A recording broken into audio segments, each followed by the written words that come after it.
Prime Minister Modi during operation.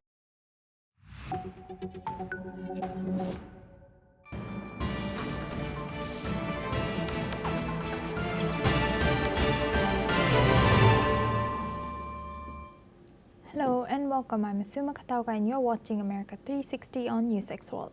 Let's take a look at the top headlines of this hour.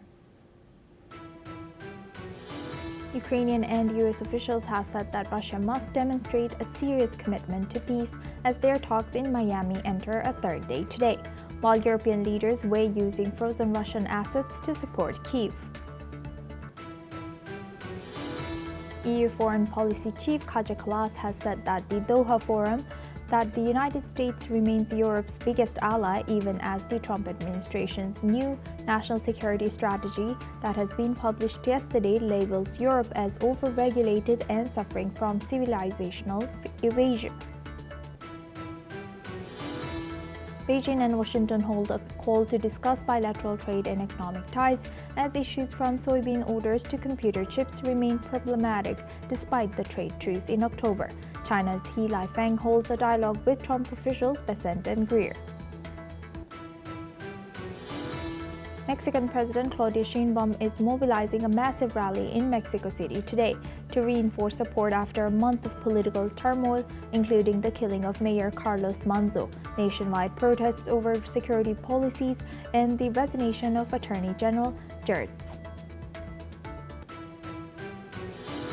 US President Donald Trump held a 45-minute private meeting in Washington, D.C. with Canadian Prime Minister Mark Carney and Mexican President Claudia Sheinbaum, with no staff present following the FIFA World Cup draw. The Canadian PMO said Carney, Trump, and Sheinbaum agreed to keep working together on advancing a North American trade deal.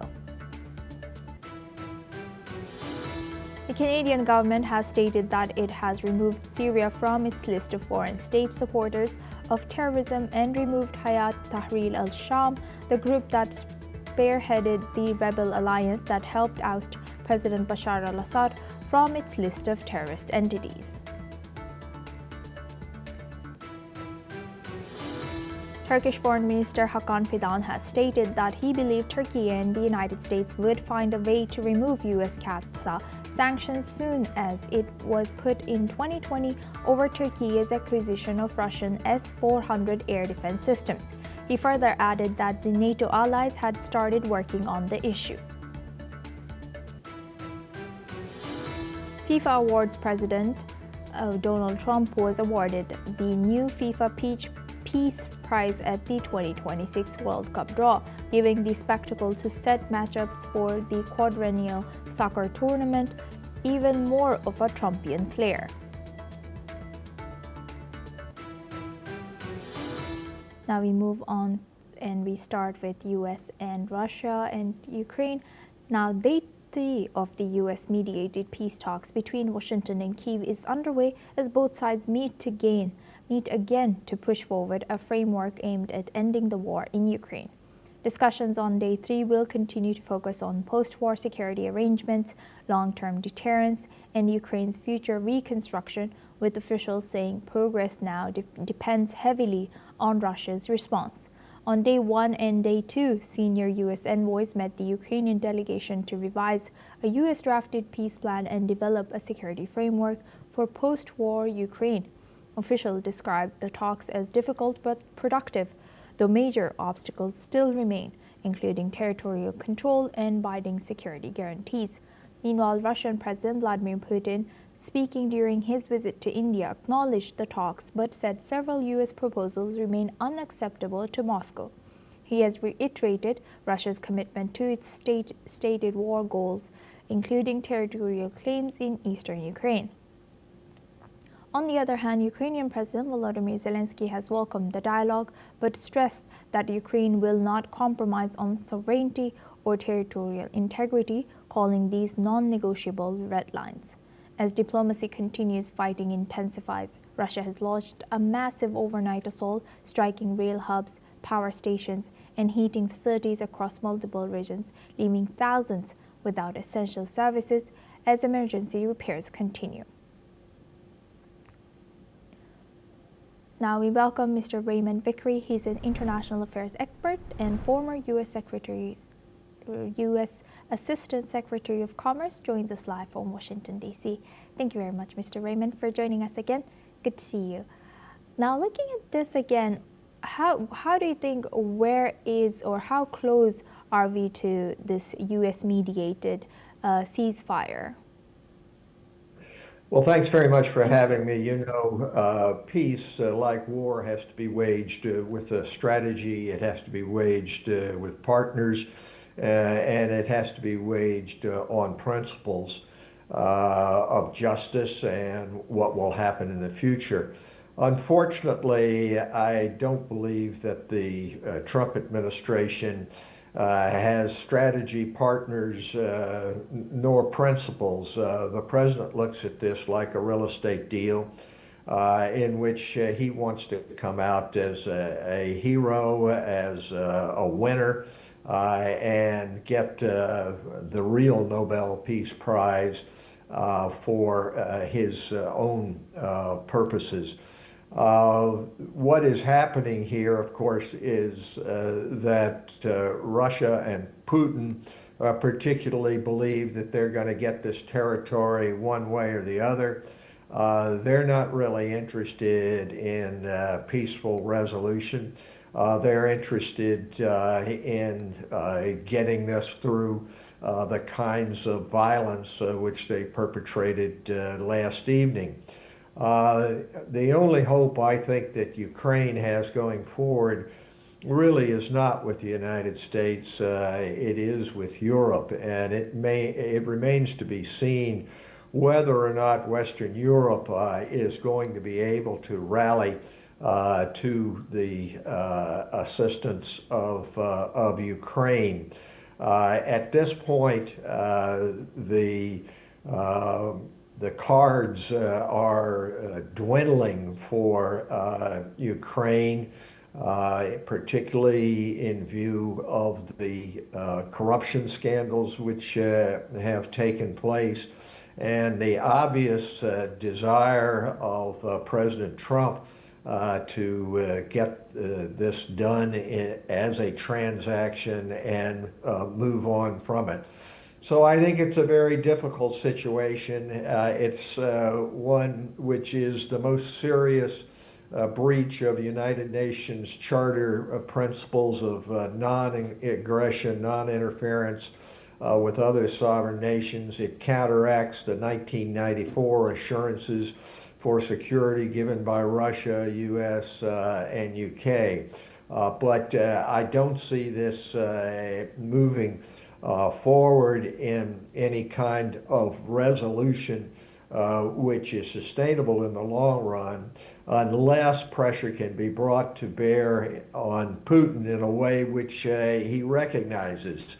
And that could be economic, it could be militarily, but at this point, there is not any concerted strategic plan in order to accomplish this. So then, building on your answer, why do you think the post-war Ukraine talks are always on the table, and how might this prolonged uncertainty over the negotiation outcomes, how do you think this is impacting commerce, reconstruction planning, and foreign investor interest in Ukraine? Well, it's absolutely devastating. It's impossible to go forward without security guarantees. And the talks as they pertain to reconstruction are basically meaningless unless you can get a stop to the fighting. The problem, of course, is again, from President Trump's view, looking at this as a real estate transaction. You know, he has said in order to be able to provide certain funds that the U.S. would get 50% of the profits from it. This is not a way in which to secure peace and prosperity. It's a recipe for just prolonging the present situation. So it's devastating to being able to rebuild, and the prospects are very dim, it seems to me, unless Europe will become united and help provide the kind of leadership that the Trump administration has not provided. Right. With that, I would like to thank Mr. Raymond Vickery for sharing that insight. Please stay with us as we come back to you for our next discussion as well. Now, staying in the region, at the 2026 World Cup draw event held at the Washington's stored Kennedy Center, U.S. President Donald Trump has reportedly met with the leaders of Mexico and Canada. As per the White House statement, the U.S. President held trade talks with Canada's Prime Minister Mark Carney and Mexico's President Claudia Sheinbaum. According to Canadian media reports, they have said that the meeting lasted for about 45 minutes and that the leaders talked with each other only with no other supporting staff or officials accompanying them. Before the leaders met, U.S. President Donald Trump looked very enthusiastic and hopeful about the talks with the Canadian and Mexican leaders, stressing that discussions on trade and immigration will remain as his top agendas. Let's listen into what he has shared. We're working with Canada and we're working with Mexico, and it's been a really spectacular. So far, it's been spectacular. Well, we're going to meet with both, and we're getting along very well. You know, we're getting along very well. I don't know. I think we have a meeting set up for sometime after the event. Discuss trade. Yeah, we'll discuss trade. We get along very well. Thank you, everybody, very much. Now for this discussion, we welcome back Mr. Raymond Vickery. He's an international affairs expert and former U.S. Assistant Secretary of Commerce, joins us live from Washington, D.C. Thank you very much, Mr. Raymond, for staying with us. Now looking at this, how might ongoing USMCA and trade talks reviews discussions shape future trade relations between these three countries?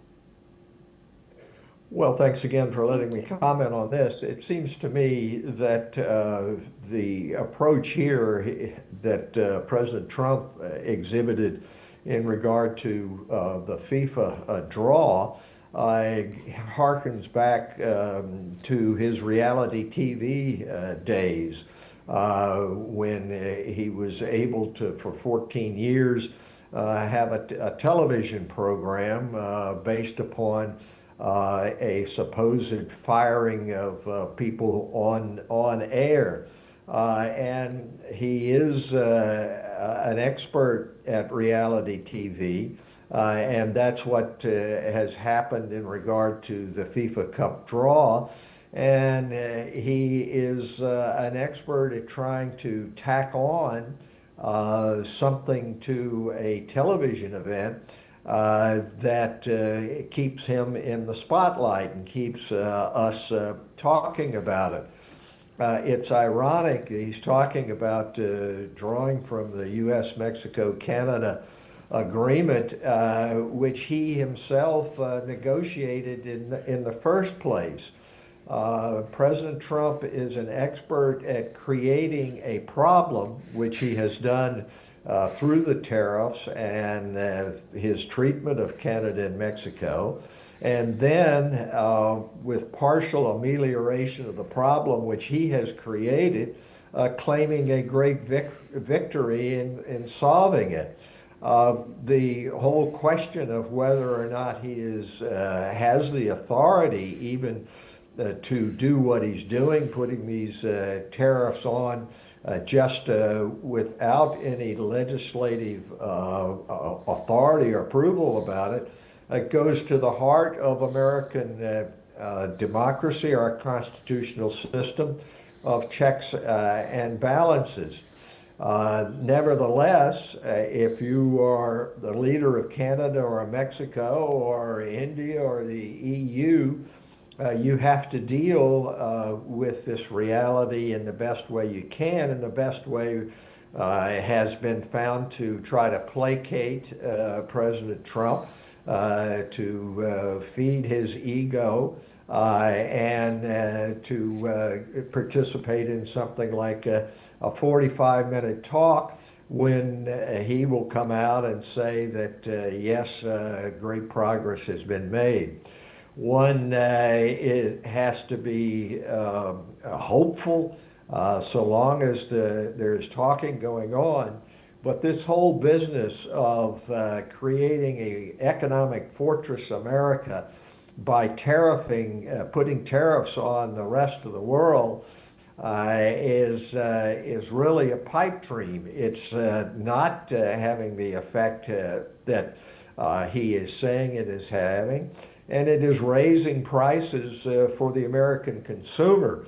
So I predict that in the midterms coming up in 2026, the whole question of tariffs contributing to the rise in the cost of living for average Americans is going to be crucial. And no amount of saying that things are better and it's the best ever, which is President Trump's stock in trade, is going to really change the facts on the ground as the American voters see them.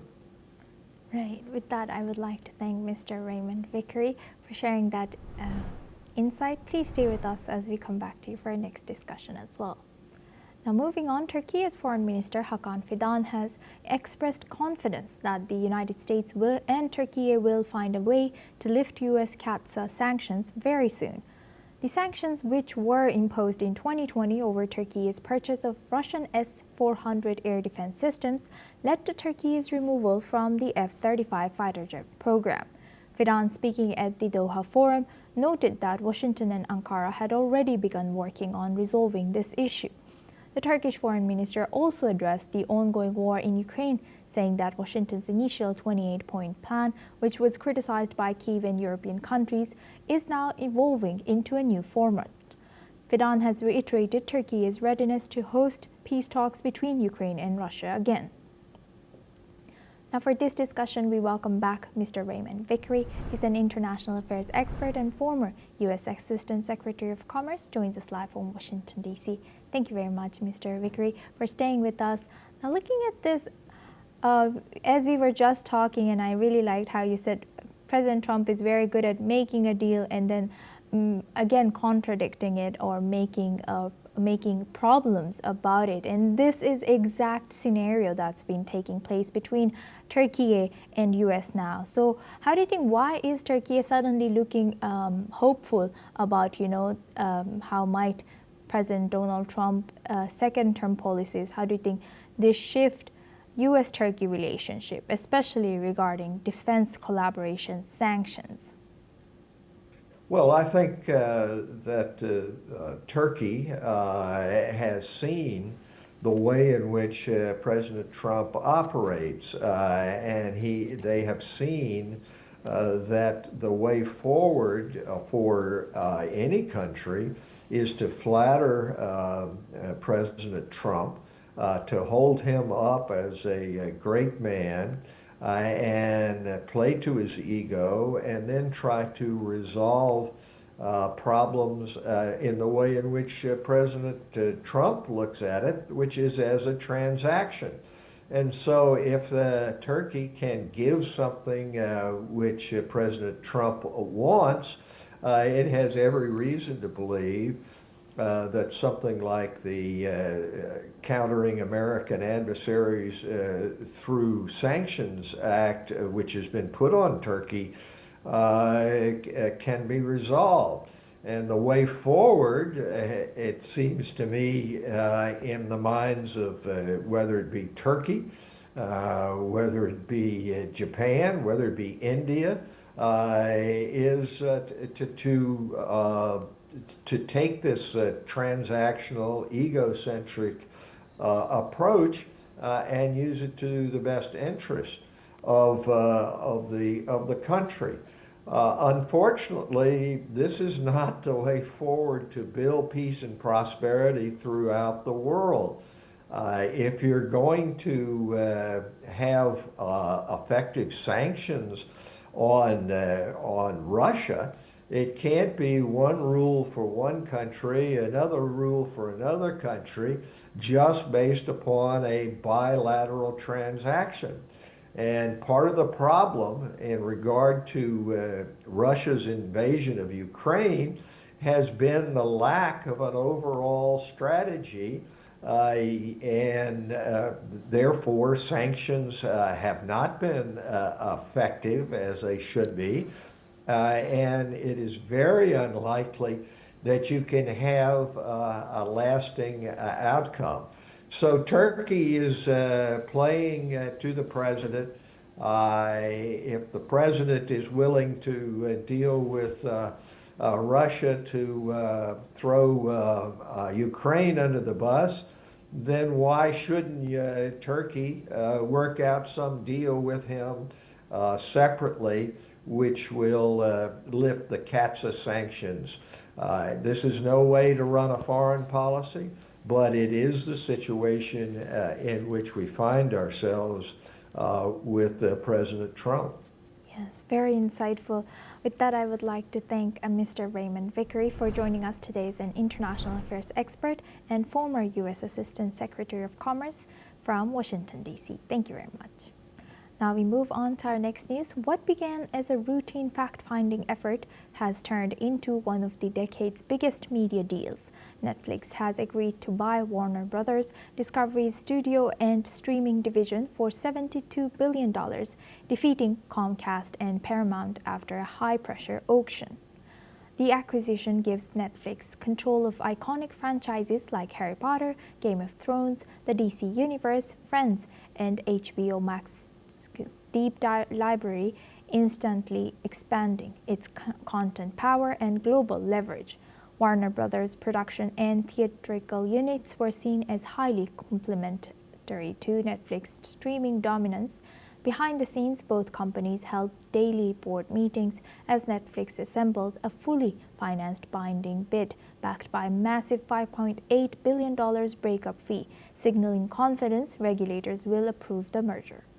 Paramount's $30 per share offer was rejected due to financing concerns, and Comcast's complex merger plan was deemed too slow.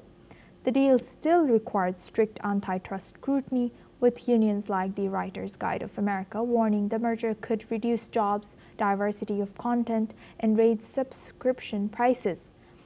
Netflix, however, says it will maintain theatrical releases and predicts $2 to $3 billion in cost savings, arguing the combined library will offer greater value for viewers. If approved, the acquisition will reshape Hollywood, consolidate power in streaming, and redefine how movies and series reach audiences worldwide. Now for this discussion, we welcome Mr. Jayjit Bhattacharya. He's an economist and finance expert, joins us live from New Delhi. Now, how significant is this deal, Mr. Jayjit? Extremely significant.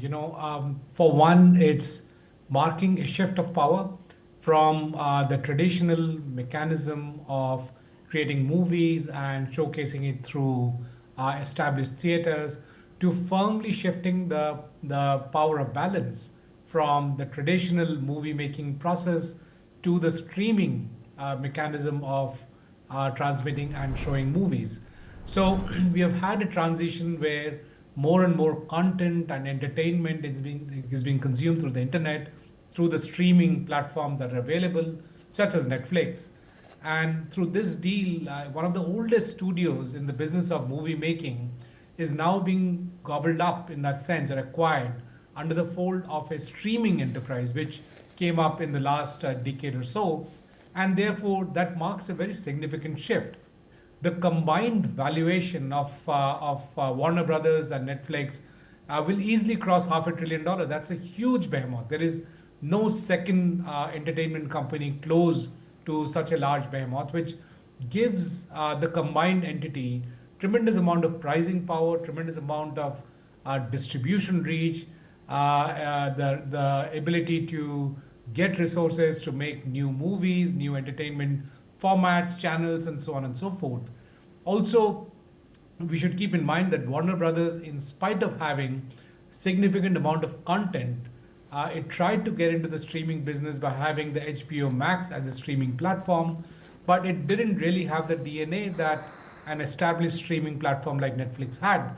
And therefore, in a way, technology triumphs over the previous generation of technology in terms of entertainment.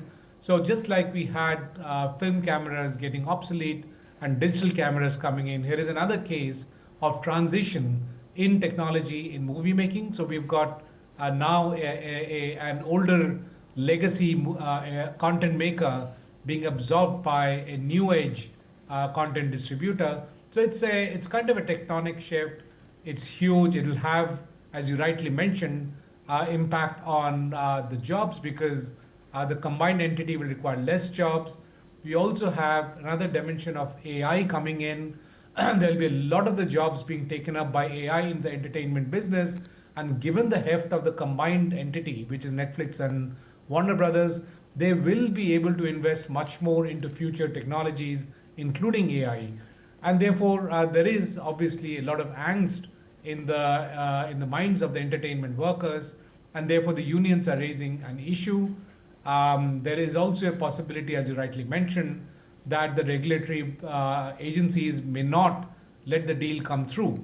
But it clearly signifies that there is a tectonic shift happening in the entertainment business, and the new normal is where technology and streaming will be what entertainment will be driven by.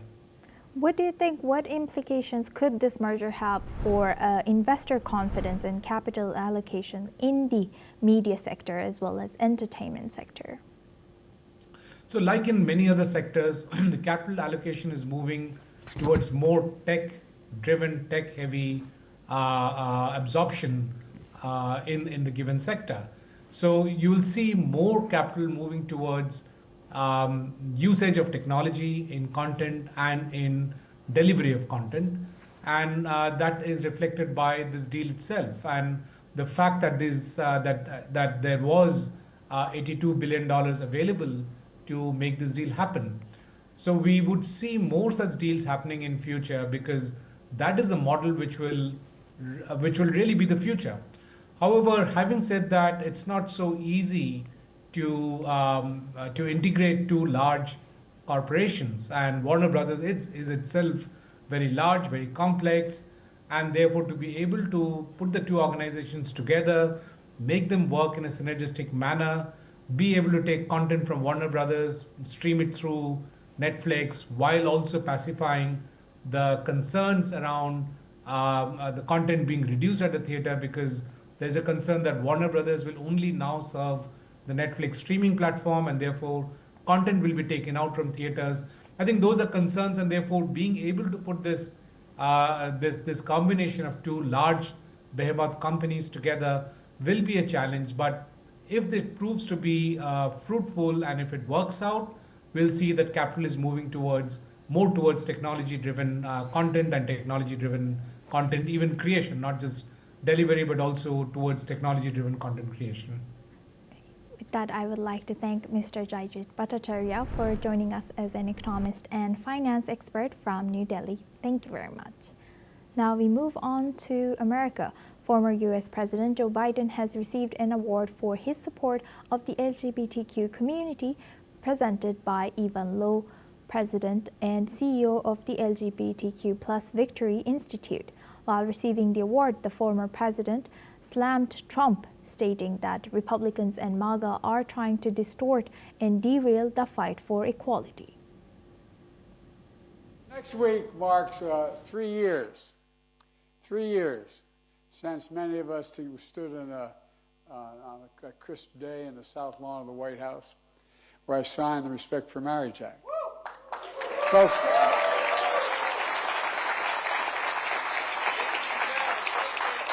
as the ceremony came to an end, the sun began to set. Rainbow lights lit up the portico of the White House. Donald Trump and the MAGA Republicans are trying to distort and derail our fight for equality. They're trying to turn it into something scary, something sinister. But folks, it's really not about anything that's all that complicated. At its core, it's about making every American given the opportunity to be treated with basic decency, dignity, and respect they all deserve. And that's a wrap on America 360. Keep watching NewsX World for more news updates from around the world.